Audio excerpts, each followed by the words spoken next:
ಸುಸ್ವಾಗತ ಅಂತರ್ಮುಖಿ ವ್ಲಾಗ್ಸ್ಗೆ. ಸುಪ್ರಭಾತ ಅಂತರ್ಮುಖಿ ವೀಕ್ಷಕರಿಗೆ. ಇವತ್ತು ನಾನು ನಿಮ್ಗೆಲ್ಲರಿಗೋಸ್ಕರ ಒಂದು ಡಿವೋಷನಲ್ ಮೆಸೇಜ್ ತಂದಿದ್ದೀನಿ ವ್ಯೂಯರ್ಸ್. ಅದು ಏನಂತೀರಾ? ಹೌದು, ಮನ ಏವ ಮನುಷ್ಯಾಣಂ ಕಾರಣಂ ಬಂಧ ಮೋಕ್ಷಯೇ ಯದ್ಭಾವಂ ತದ್ಭವ. ಶ್ರೀಕೃಷ್ಣ ಪರಮಾತ್ಮ ಏನನ್ನ ತಿಳಿಸ್ಕೊಡ್ತಾ ಇದ್ದಾರೆ ಈ ಮೆಸೇಜಲ್ಲಿ ಅಂತ ನೋಡೋಣ. ನಿಮ್ಮ ಮನಸ್ಸೇ ಎಲ್ಲದಕ್ಕೂ ಕಾರಣ.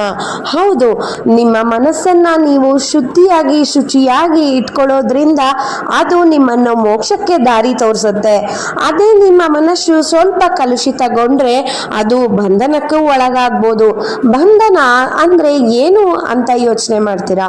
ಎಸ್, ಅದೇ ಅರಿಷಡ್ ವರ್ಗಗಳು: ಕಾಮ, ಕ್ರೋಧ, ಮದ, ಲೋಭ, ಮಾತ್ಸರ್ಯ.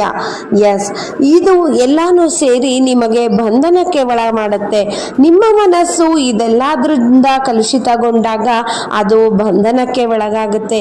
ಅದೇ ನಿಮ್ಮ ಮನಸ್ಸನ್ನ ನೀವು ಶುಚಿಯಾಗಿ ಶುದ್ಧವಾಗಿ ಇಟ್ಕೊಳ್ಳೋದ್ರಿಂದ ಅದು ಶ್ರೀಕೃಷ್ಣ ಪರಮಾತ್ಮನ ಎಡೆಗೆ ಕರ್ಕೊಂಡು ಮೋಕ್ಷದ ದಾರಿ ದೀಪ ತೋರಿಸುತ್ತೆ ಅಂತಾನೆ ಹೇಳ್ಬೋದು. ಹೌದು ಅಲ್ವಾ ವೀಕ್ಷಕರೇ? ಇದು ಎಷ್ಟು ನಿಜ ಅಲ್ವಾ? ಮನ ಏವ ಮನುಷ್ಯಾಣ ಕಾರಣಂ ಬಂಧ ಮೋಕ್ಷಯೇ. ಎಲ್ಲದಕ್ಕೂ ಕಾರಣವೇ ನಿಮ್ಮ ಮನಸ್ಸು. ಸೊ ಅದರಿಂದ ನಾವು ನಮ್ಮ ಮನಸ್ಸನ್ನ ಸ್ವಲ್ಪ ಶುದ್ಧಿಯಾಗಿ ಶುಚಿಯಾಗಿ ಇಟ್ಕೋಬಹುದು. ಅದರಿಂದ ಎಷ್ಟು ದೂರ ನಾವು ಮುಂದಕ್ಕೆ ಹೋಗ್ಬೋದು ಅಲ್ವಾ? ಎಸ್. ಆಮೇಲೆ ಯದ್ಭಾವಂ ತದ್ಭವತಿ. ನಿಮ್ಮ ಭಾವ ಅಂದ್ರೆ ನಿಮ್ಮ ಭಾವನೆ, ನಿಮ್ಮ ಮನಸ್ಸು ಹೆಂಗಿರುತ್ತೋ ಅದು ನೀವಾಗಿರ್ತೀರಾ. ನೀವು ಒಳ್ಳೆದನ್ನ ಯೋಚನೆ ಮಾಡ್ತಾ ಇದ್ರೆ ನಿಮಗೆ ಬರೀ ಒಳ್ಳೆದೇ ಆಗುತ್ತೆ. ಎಸ್, ಯದ್ಭಾವಂ ತದ್ಭವತಿ. ನೀವು ಯಾವುದೇ ದೃಷ್ಟಿಕೋನದಿಂದ ನೋಡಿ ನಿಮಗೆ ಅದೇ ರೀತಿ ಕಾಣಿಸುತ್ತೆ. ಅಲ್ಲಿ ಫಾರ್ ಎಕ್ಸಾಂಪಲ್ ಒಂದು ಚಿಕ್ಕ ಎಕ್ಸಾಂಪಲ್ ಕೊಡ್ತಾ ಇದ್ದೀನಿ, ಅನ್ಯತಾ ಭಾವಿಸ್ಬಿಡಿ. ಅಲ್ಲಿ ಒಂದು ದೂರದಲ್ಲಿ ಒಂದು ದಾರ ಬಿದ್ದಿರುತ್ತೆ ಅಂತ ಅನ್ಕೊಳ್ಳೋಣ.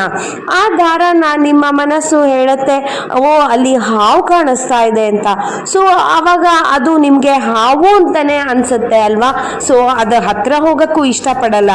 ಅದೇ ನಿಮ್ಮ ಮನಸ್ಸು ಬೇರೆ ರೀತಿ ಯೋಚನೆ ಮಾಡಿದ್ರೆ ಅದು ಹಾವಲ್ಲ ದಾರ ಇರ್ಬೋದು ಅಂತ ಅವಾಗ ಹತ್ರ ಹೋಗಿ ನೋಡ್ತೀರಾ ಅಲ್ವಾ?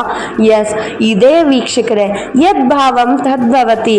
ನಿಮ್ಮ ಮನಸ್ಸು ಏನಾಗಿರುತ್ತೋ ನೀವು ಅದಾಗ್ತೀರಾ. ನಿಮ್ಮ ಯೋಚನೆಗಳು ಏನಾಗಿರುತ್ತೋ ನೀವು ಅದಾಗ್ತೀರಾ. ಈ ಡಿವೋಷನಲ್ ಮೆಸೇಜು ನಿಮಗೆ ಇಷ್ಟ ಆಗಿದೆ, ಪಾಸಿಟಿವ್ ಆಗಿ ತಗೋತೀರಾ ಅಂತ ಅನ್ಕೋತಾ ಇದ್ದೀನಿ. ಸೊ ಯದ್ಭಾವಂ ತದ್ಭವತಿ. ಇನ್ನೂ ಸಬ್ಸ್ಕ್ರೈಬ್ ಮಾಡದೇ ಇದ್ದರೆ ಸಬ್ಸ್ಕ್ರೈಬ್ ಮಾಡಿ, ಲೈಕ್ ಮಾಡಿ, ಶೇರ್ ಮಾಡಿ.